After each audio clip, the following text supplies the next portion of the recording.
Hybrid. Philips Productions. Na na na na na na na.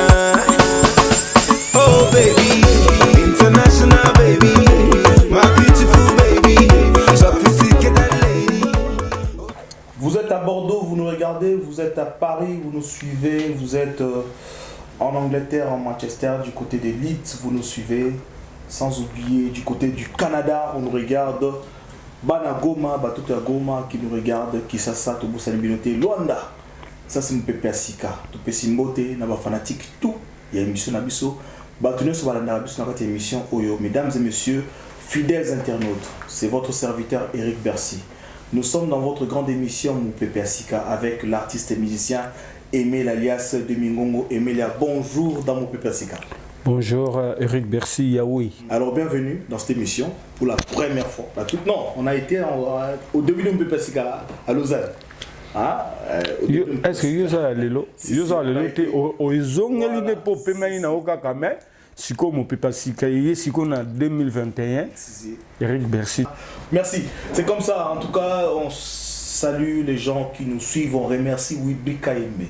Wilby Kaimbe qui est le manager de l'artiste musicien Emile Elias et également le réalisateur de tous les beaux clips que vous êtes en train de suivre de son album Poussa la Tovan. On va commencer cette émission avec un fait d'actualité.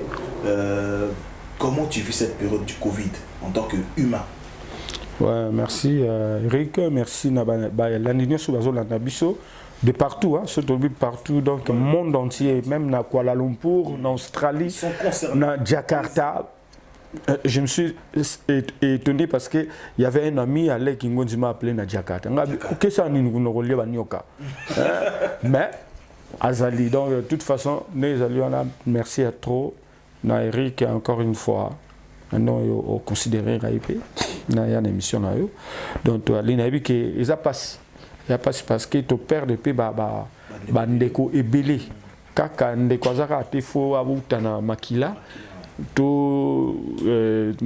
cousin Ndeko Azande, Toza Bolelo, vraie famille Koutunde en haut nettoyé. Donc, on a perdu beaucoup de nos proches. Et ça l'a été que na artiste musicien na mécène il y a des faux azara na la la Eric Mandala le roi Didi Kinoa ni non so taliba malolo le risque la congolaise au taliba même Chipaka Azaki photographe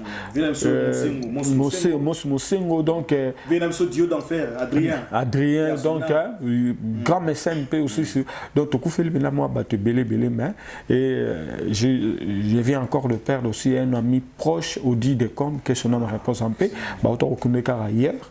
Donc vraiment, c'est dur. Mais mais Dieu nous a fait grâce.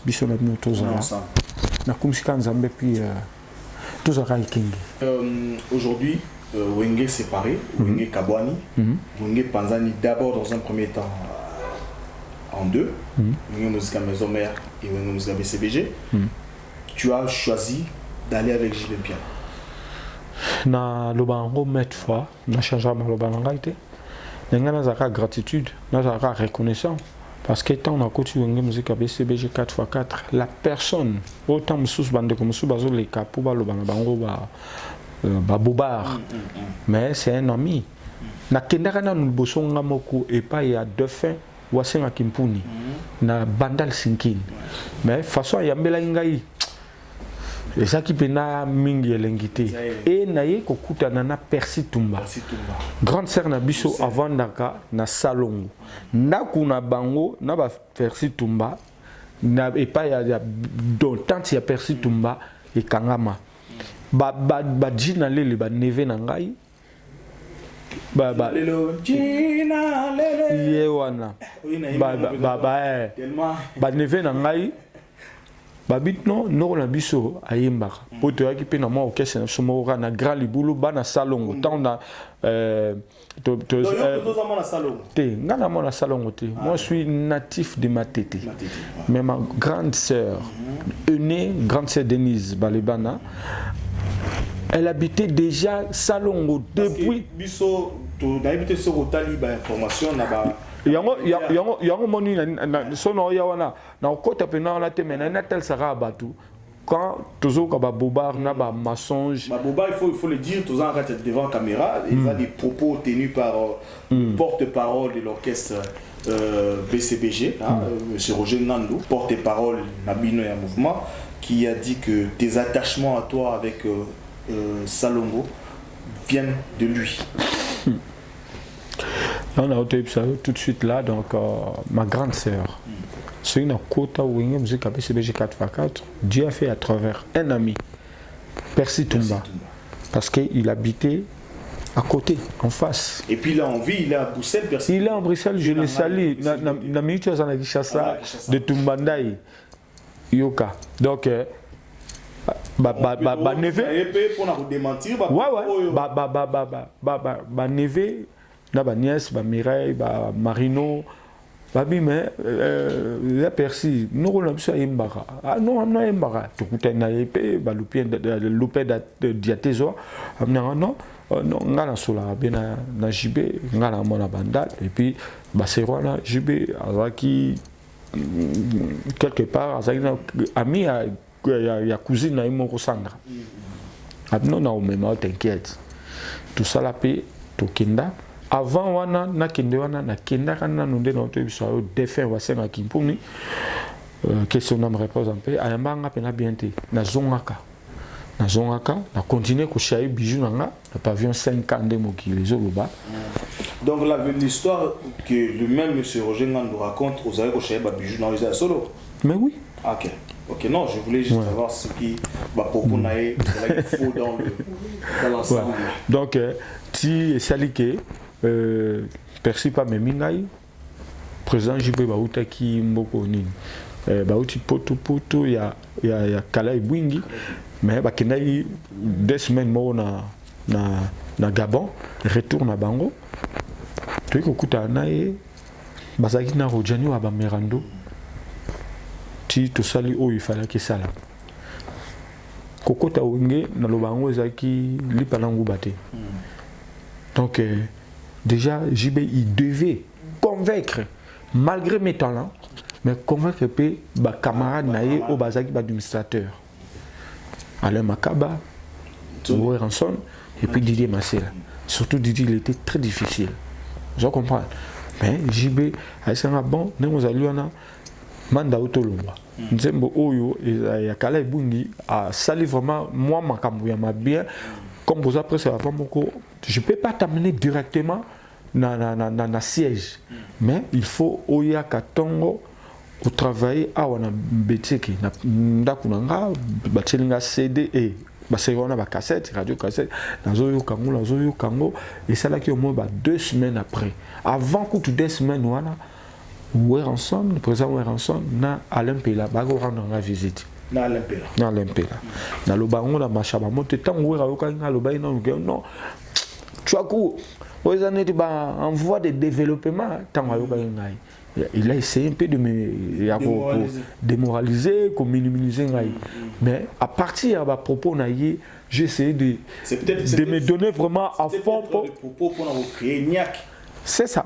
Donc, mais c'est là qui n'a bimissé vraiment le maire de moi. Vous comprenez. Et Dieu a fait à travers le président JB. Non, je et Kokaina qui conçoit la test. En tout cas, tu as maîtrisé qui Nzembo. Et le lot est sali que le 27 novembre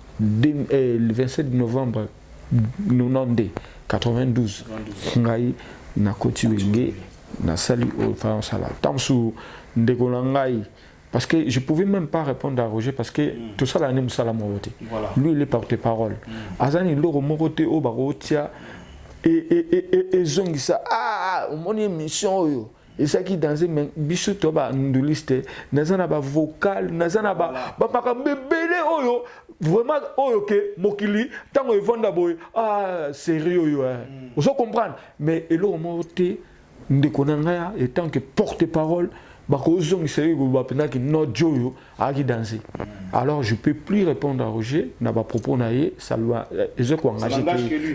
que lui. Et c'est aussi peut-être journaliste qui a posé une question, n'a pas sens de réponse, il faut que Montoya n'a pas fin. Bon, état libango, on a l'habit, on a avancé. Ok.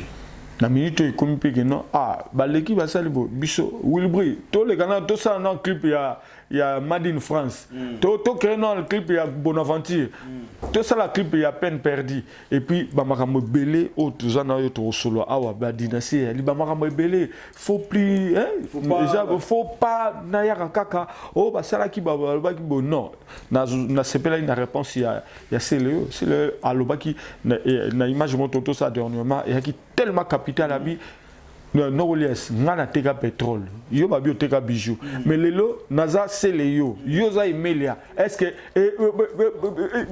c'est quoi le problème donc toza ba oyo toza lelo donc totika la ba o toza lelo parce que lelo toza ba référence toza ba star toza ba oyo mokile ko lobela biso nous tozo comprendre le temps qui était aujourd'hui transfige à Wenge BCBG, mais ton départ dans Maison Mère a fait qu'aujourd'hui, plusieurs années, malgré Maison Mère, 21 ans, vous avez parti aux Maison Mère, mais tout le monde, on dirait on t'a jamais pardonné dans BCBG.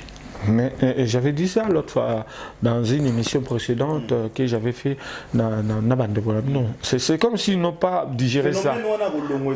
Mais pourquoi toi? Jusqu'à présent, lorsqu'on voit une émission, un musicien ou un porte-parole de BCBG passer dans une émission, soit ça les 40 minutes, 20 minutes, ils ont consacré à Emile. Laura, Emilia, Abeta, à part notre Beta, Emilia Betty fait de l'amour. Emilia Betty qui bouge ça.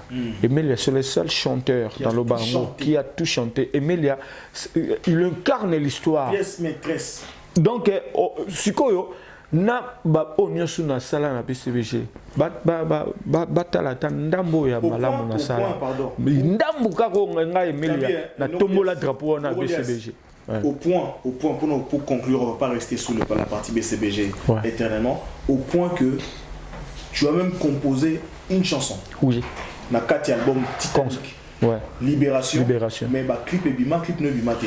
Clip et bimaté, c'est pour cela donc que ça les bien nengo zongo. Zandemonanga Libération c'est ma chanson donc n'écoute le biboye pour battre bassin à image donc d'ici là avec Wilbry toujours ça la clip il y a Libération donc dans le monde entier comme Bolingara Libération balo bakutu na linga ki ona moya ke pomontino tolingani epesi solo folie ya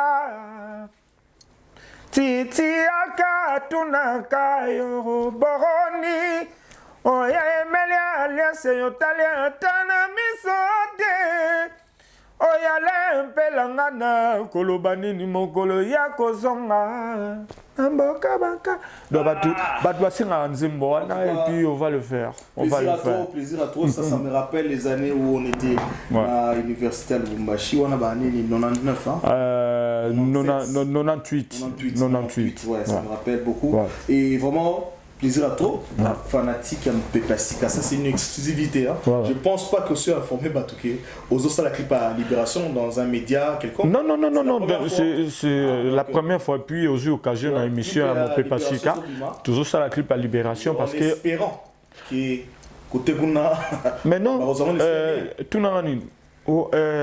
le bango Titanic qui album il y a groupe Wenge musique à BCBG 4x4. Les qui il y a l'album à une individualité. Il y a place où on a des places où on a des individus moana est-ce que et ça l'inine il l'européen aux pesa au père honorable Serge qui a quoi ça guio boma moto tchanase place où on a individu au monde moana individu ne place les autres les na BCBG. N'est-ce pas individu, c'est un gros mot. Je ne sais pas, donc individu, c'est individuel, donc tout le monde.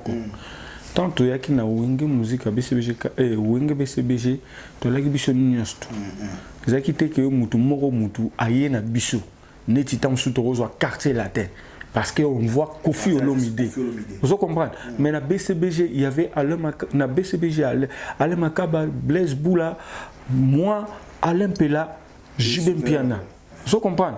Tant toujours le bandengwana pourquoi ba tumususu tant on lobby un individu et ça qui est le côté kilo que yo tant zoba exact que c'est un individu mon côté individu zoba la personne de Jibem Piana et eux ils arrivent pas à te battre on dit maté que yo Emilia pire petit à Mukulu obengaye individu pour comprendre le français so va comprendre le français ba mona que nazo fingate nazo minimiser mutute na lobi ki mutu moko de ça qui y a mutu moko te ça qui y a bisonnier surtout et puis quand on est parti boule qui ce qui y a mutu moko tala nino nini ya Titanic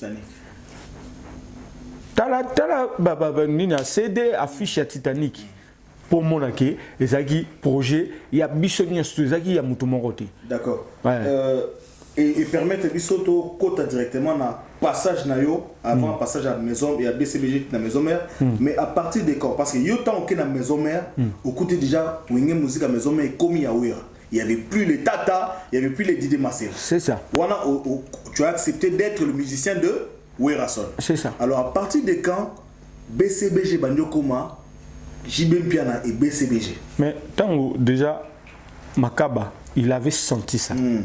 Makaba Mundele. Alinga na été wa bana ko welisa to banini manini, il s'est retiré tout le monde azaki déjà pe ko ça ba cour na ya na mikili a s'est retiré. Le problème au Tokina Ramboka na Côte d'Ivoire. Problème c'est pas ça qui entre Fikarena ingénieur Célébou. Tu décides qui parce que quand j'y vais avec non Blaise a sa suspension tout à l'heure acte na Côte d'Ivoire donc JB a suspendu Blaise Boula ouais vis-à-vis il y a Fikaré parce que moi il est ingénieur ouais pour un problème il y a les beaucoup vous comprenez vous comprenez tant sikoyo les deux lourds poids lourd wana baza susté biso zaki ba petit il y a Jibem Piana parce que ngai ta na yaki na biso na ngazo encore reconnaissant na nenge na yi BCBG wenge musique BCBG 4x4 et puis tant de BCBG à santé déjà que Nazaya yi vous comprenez mais l'esprit que comme Nazaya yo tout ce que tu vas dire oui donc na comme na ngaka neti moi la mo bofona ndi ma tout tant on a monique les camo ils a bien été donc il faut qu'on accepte tout non tant on siko il comique au gomo télémément maramo zo sentir que net solo là qui to longo parce que tu sentais que moi mlinga minga côté kuna mais maramo ne sanité zo ngali subo quand tu dis non tu au seul quoi au déclarer tout na va sentir que oyo mauvais qui ici. Parce que justement, au moni oyo batu oya par exemple justement tout le monde était étonné de voir que Emile Alias si c'était Alain Pela il devait accepter ouais. Si c'était lui on allait comprendre que maison mère tout le monde parce que tant il y avait la guerre c'était Emile qui passait dans des émissions pour insulter Werason. Non, qui allait défendre le BCBG. Merci, il faut rectifier. Voilà. J'insultais jamais le président Werason. Il y a que au moins chose la vérité vérité sont blessés, vérité Zara et dérangeaka. C'est ça. Ouais, non mais ouais, jusqu'à Kadima ouais tout yaya. Soko lobika moana et bimi insulte ouais. Vous comprenez trésor Golgotha. Soko lobika Pierrot Golgotha. Soko lobika le robot et bimi insulte. OK, ça qui insulte. C'est toujours soutenir il y a biso parce que là il faut pas mâcher les mots. Jibazaki charismatique. Vous comprenez Azaki ne loko wana, za ne loko wana. Mais ça te que oui, Aza ya biso mais tant comme on appelle que OK, maramo zo tamola bien te donc il faut accepter que non, maramo est tamola bien te robenda pete. Mais présumément que koto moi bien te. Au bana ko maneti moi la démocratie, et c'est ça qu'ils n'ont pas aimé. Vous comprenez? C'est à partir de si bandou les nuances tout, autre bête qui a tourné Titanic. Tout si bandou les nuances tout bête na disque. Tout ça les disques. Producteur aïe. Tout bête bandou les mbongot. Tout ça qui oui. Na gratuité que ce que je vais t'en sous ça 100, n'a pas fait 95 non. Na rose on a 50. Mais ce comme on peut en 20. Et comment on m'a exploitation. Ah, mon yango. Voilà. Tant que au talika que mais n'est maman qui n'est qui mais pour ce que ta explication il y a bandu le tobeta qui boy.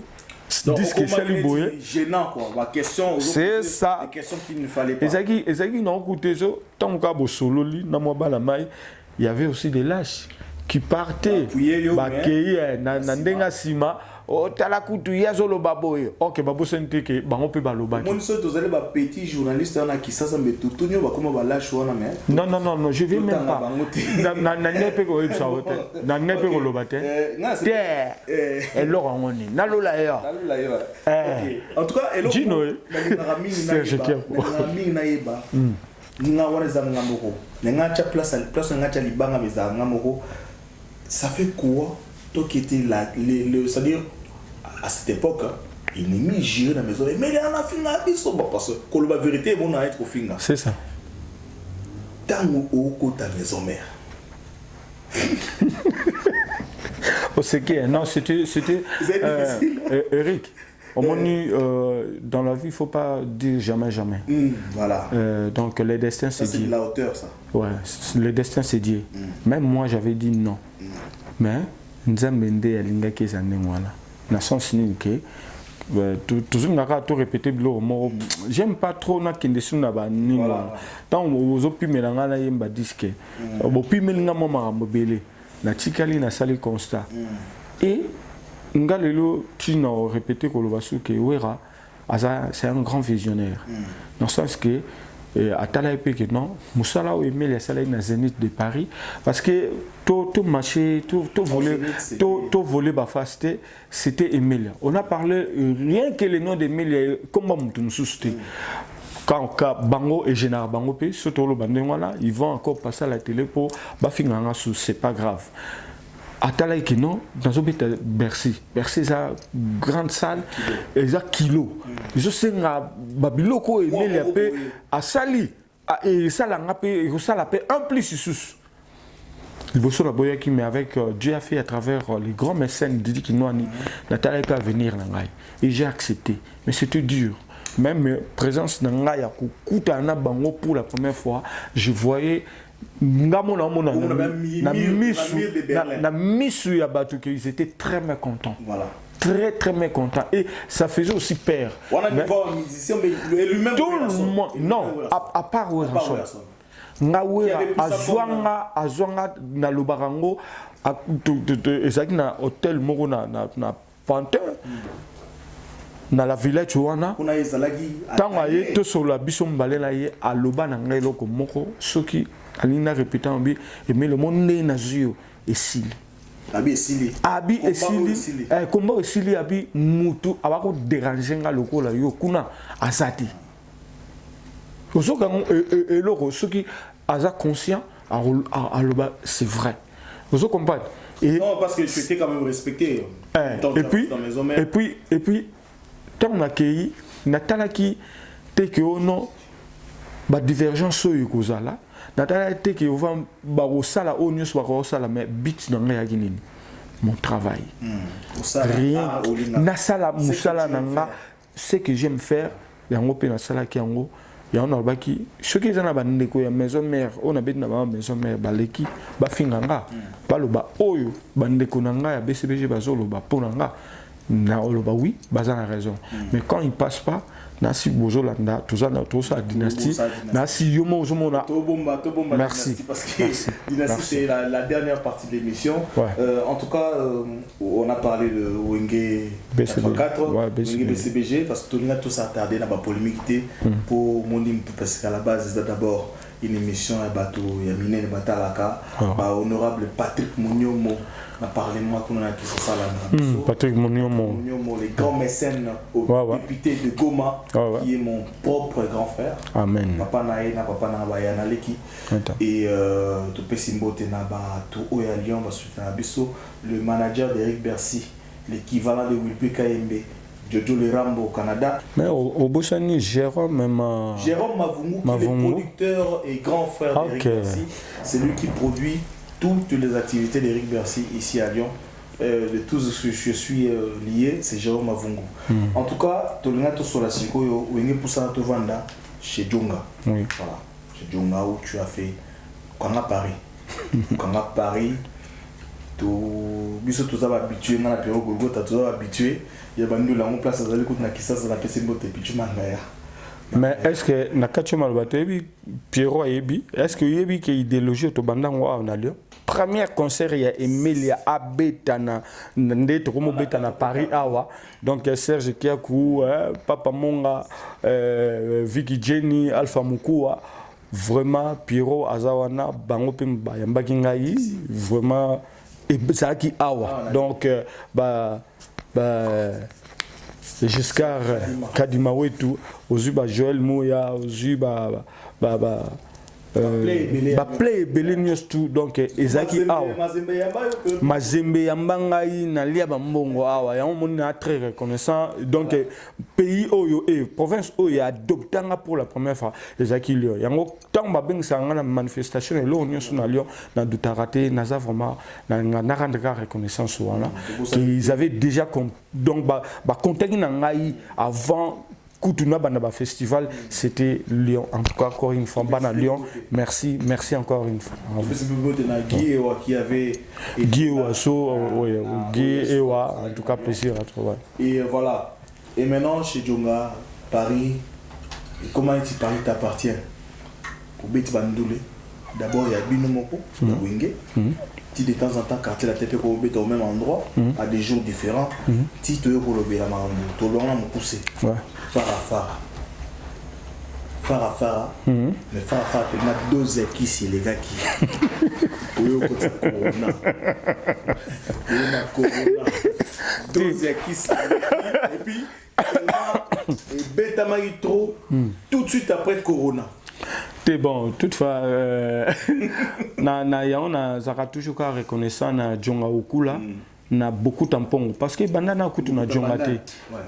Donc ngai muta toujours initiateur ya mokobeta na Paris Liboso qui na beaucoup tampon, beaucoup ta tokuta na ya bi mais no roli asinde nyusula la boye ba abi bon to mekana ne loko to banda ko beta to sala ki ataba 1 an et demi na Bokuta et après Djonga tellement azapi mécène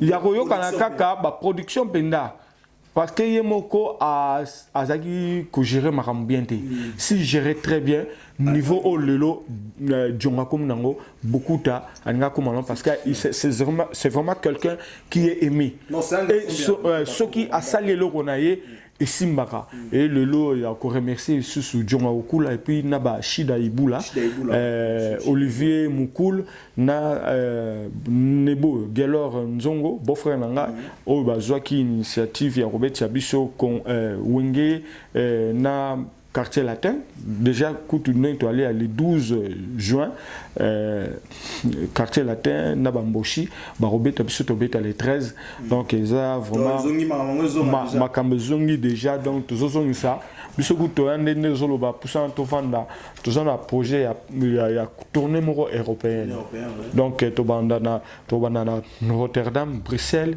Allemagne tozonga sous Vienne en Autriche parce que j'étais aussi Nathalie Fazan mboka ba Eva Moiri mboka ya ba ya Sheda Tambwe puis ya Viena ngayo nani Lik Makanaki donc ba massa na tout ça la peine tourner et après on a tant sous tozo qui d'Afrique du Sud ndenge projet ali karapo on a cité Ndoïnanga ou bien oui par rapport aussi ça tombe bien ouais poison Kasereka donc champion Kasereka et puis na Masamoro Jado Kabamba Baza Basala association mona ba Camerounais ba on bazo betia bisokuna et na Namibie les na makasi ya porte-monnaie magique Blaise Maimona nzembo nazo tosali na dynastie nzembo kolo nzembo azo même biso na Namibie. Voilà, j'espère que Wilbika Mebi qu'il faut bomber ma presse faut on peut passer que ça ye mo peut passer que Rosala yango kutu to sola mo immortaliser ba image et les merci yoku ndozo sola wana donc to ali ko na ba festival il faut vraiment to tia mo peut passer kaliboso parce que oza parmi bato oyo ceux qui lelo non zozonga boya ke bato mingi bakomolenga déjà. En tout cas plaisir à toi. Nanga tozonga mingi na avant to solo la makambo ya Poussana Tovanda oyo. Chez Dieu on en a parlé. Tozonga l'album Poussana Tovanda. Donc il y a le clip, le dernier clip oyo kangi makambo. La sevele kuto ya lelo po la chemise là me rappelle quelque chose hein, chemise banyo to monya le meilleur clip de l'année. En tout cas. Oyo ya Ndoi. Ouais. Eric Mandala. Donc les docteurs de tous les ignorants. Donc yemo à lobby que non. Oui, bamba samsu basala ipe banzembo pona ye mais yeza mona wenge. Et tant wazuyo kinzembo wana ça lui a tiqué directement donc abi vraiment Emeliana na minga olobate tout à la randenge okende. Bon.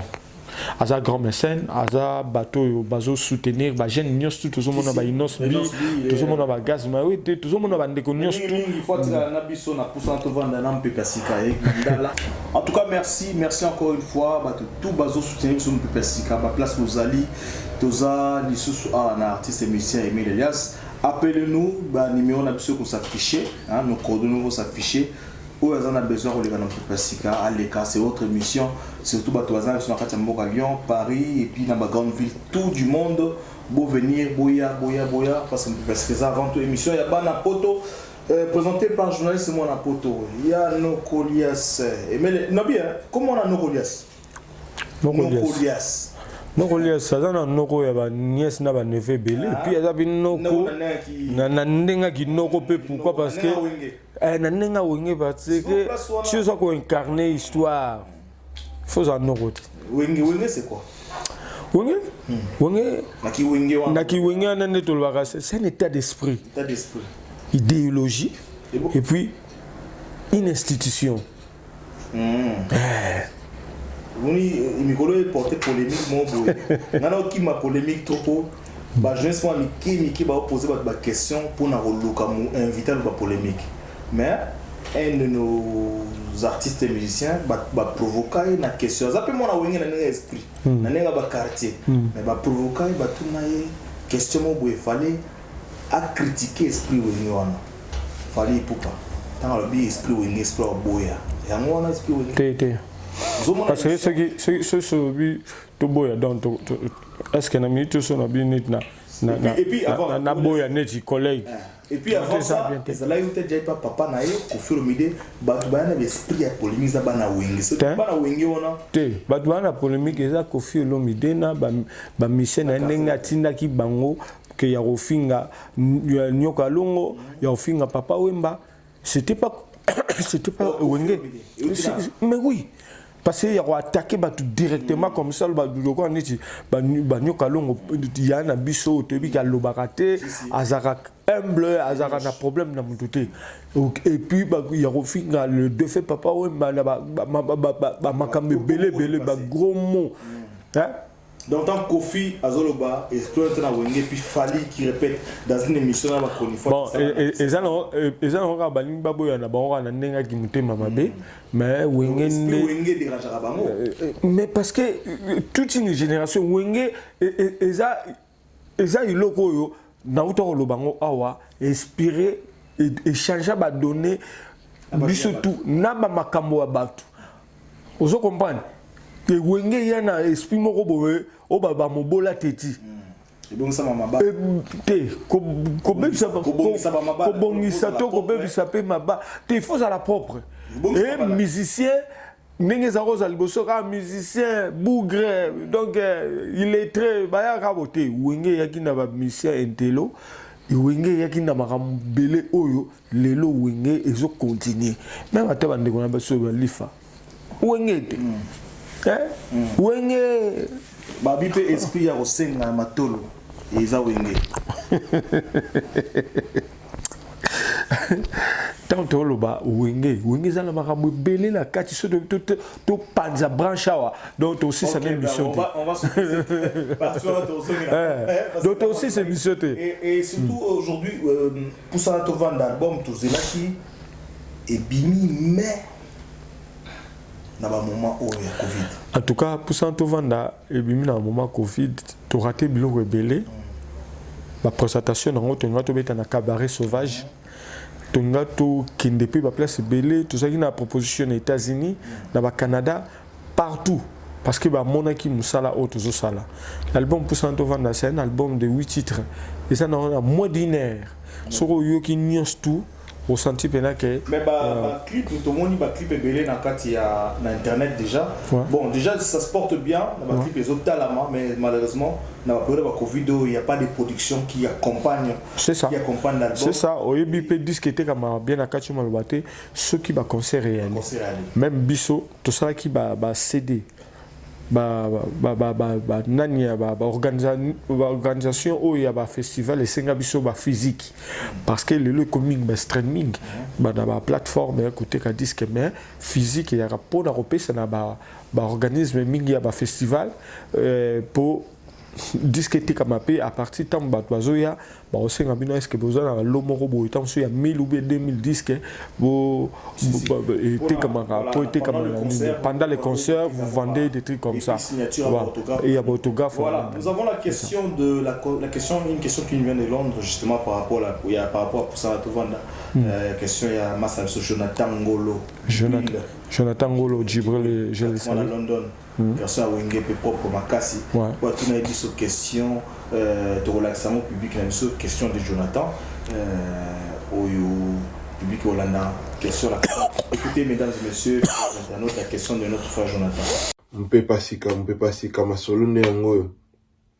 solone to Hollanda comment ngai yana ngokutu ya mingité moi je m'appelle Jonathan Ngolo Djibril enfin à Londres dans master Eric Bercy la question quand il y a mis balévisa tout point Emile Alias bon chanteur au Congo question dans la liberté c'est que mon konini tout le monde ça sauf featuring na Alain Pella to bi ke boye ma orchestre mon koni beaucoup ça ta featuring na bino balé a mi balé mon ba relation na nini na fali pour pas relation est toujours bien to ma kokoso question pe asuka surtout za ba yembi to yembi la ranzambe pour na yemba neti na Emile Alias et c'est nini vraiment. Bon, Jonathan, quand il m'a dit et ça, le problème, c'est plus qu'un frère.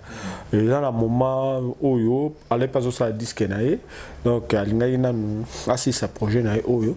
So si on peut voir, on attend sur le disque, on a payé après pour ça tout vendre. Je peux le proposer à l'air, c'est un ami, donc c'est un frère.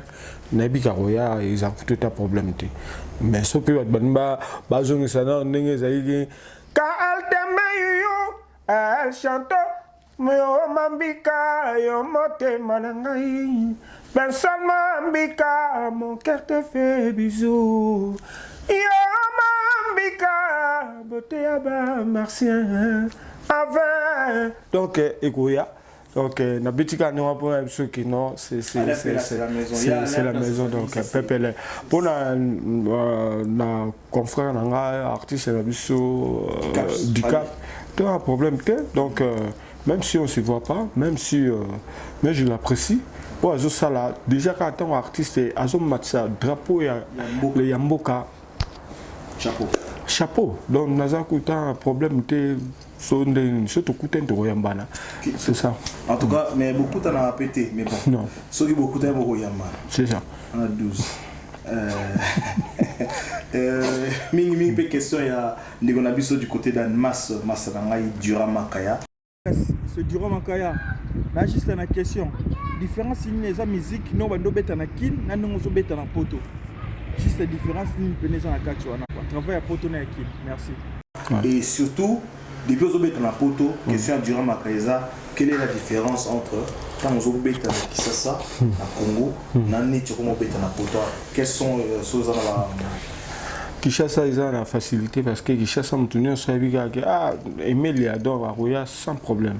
Et Awa, déjà dur parce que déjà aux ovans en Bokabatu. Les autres sont à foutre facture, parler, maramebele, monsieur bana engagement là bas. So on dit le lopé que Dieu a fait grâce, nous autant le bar qui est tout Simbi Paris. Pourquoi? Parce que monter ma monnaie néana et il y a Rosalana Batu, oh Yosana Bango pendant les 6 ans, aux même tête, le même genre. Non, donc en tout cas, il faut se rappeler dirigeant Moro parce que Monsieur Azaka Lora n'est pas la manqué. Monsieur a raisonné toujours comme un enfant d'école primaire. Il y a une fausons qui sera bon cacanata. Pour Monsieur de Balwaga, moi ben un grade des trucs comme ça, même la musique à tout ça les boyer. Mais il faut en malobani ni au qui pour baba père de famille. Tu peux pas aussi gagner la bango to bêtis nous les boyer. Au peut savoir bon mais nga depuis na longwa ki na nga la ba OK c'est ndenge na koma le lot indépendant et Melia même na Kinshasa ba mission on a ba opeta ba on so na sisi attends moi le pe ba komonana a pe na poto en tout cas ndé to beta randule na ça na problème je préfère nga na zanga mais pas tout na obeta là ba on conseil ba sur quelque chose donc et poto ça passe. Bon, on a sûr que je pense que durant Makaya, au salaire, au Tchaba moyen, tout marche pour aimer les saisons qui c'est ça. Durant Naolela, on m'a bien. Durant Makaya, Naolela, on m'a bien. 5 étoiles pour Azak capable de me hôtel partout dans le monde. Donc plaisir à trop. On est ensemble, ça c'est un peu persika. On a pas jeune un peu persika. Bon, nous allons chuter avec Dynasty. Elias. Tomoni Bukangi internet Mikolo yo. Dynasty on a il y a des polémiques. Polémiques, il y a la fitité, polémique venant des frères. Et puis il y a du bien. Tout le monde en a bateau, Baboya qui au départ, ils sont dans les images. En l'occurrence, Moukneti Séléo, qui il était un peu réticent, on l'a proposé avant, mais on l'a vu au studio, et tout banana on a polémique. Est-ce que la Costa Oyemba? Bon, au moni ngana olobabo, moi na dynastie, tant au projet Yaki, faire Yaki na projet, tout route naïe, c'est en 2020, c'était vers la fin, en décembre comme ça, tout route to solo li, en tout cas, depuis que Ezaki 16 ans après. Que l'on a fait la maison met tout malgré tous ces succès, tout ce qu'il est en train de faire, tout a raté. Et il y a qui joue Rwanda typo a proposé et le Rwanda donc jusqu'à Kadiba Ayebi donc là Mouya tant tout kutani to solo li maintenant est-ce que mais il y a aussi non moni balobaka c'est que je redoute c'est ce qui m'atteint alors faut pas douter tant on a projet et lourd il faut tracer quel que soit et non on a zo ce que maloba c'est le moni avion et avant et décoller et ça la moi ba tour qui n'a tourner nano air mo telemi un mo peut pas que non moi problème moi les gars oh puis je mo raconter na ratia ya ni boké souté mais ti o kaka ba bongisi pour bomati donc elonio sou et arana moi et puis l'euro et puis aramba mo titi et souka bien té fona moi ba mbilinga komba ezala pour élec sa force puis eloko wana parce que nazo soana ba tebele le roi Joseph Pilipili na godé ki mani coach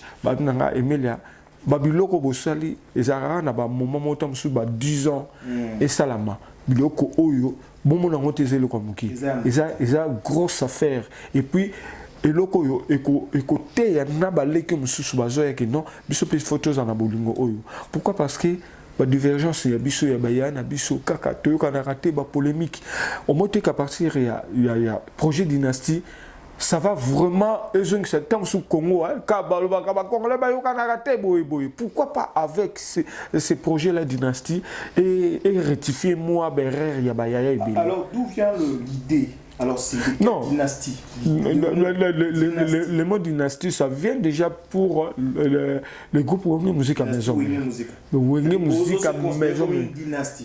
Parce que le roi de la forêt, ngai naza mwana te ngai naza leki ya yaya weranson mais otala bafere baza bana na bazwi idée parce que papa leki mpe akovanda boye mais mwana liboso eza fere epai ya wera azwi idée wana.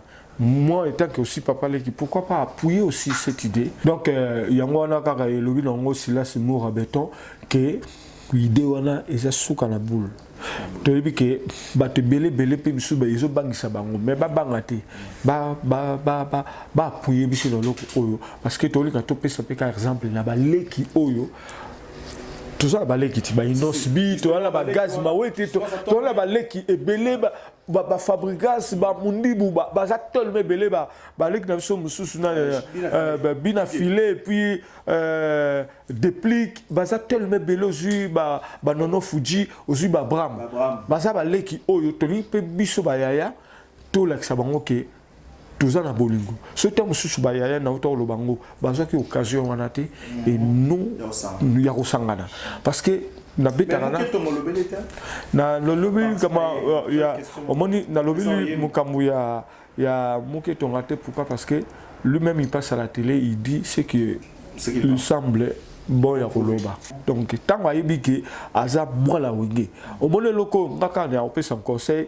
na muketo nga tout à ça les rêves à ça la yemba qui bouchate pourquoi pour bailler bisa qui est que non que na vie na tata pas à moi na yolo vous comprenez na si tant où yemo pas que na qui ayebi et belé autant souper arataki carrière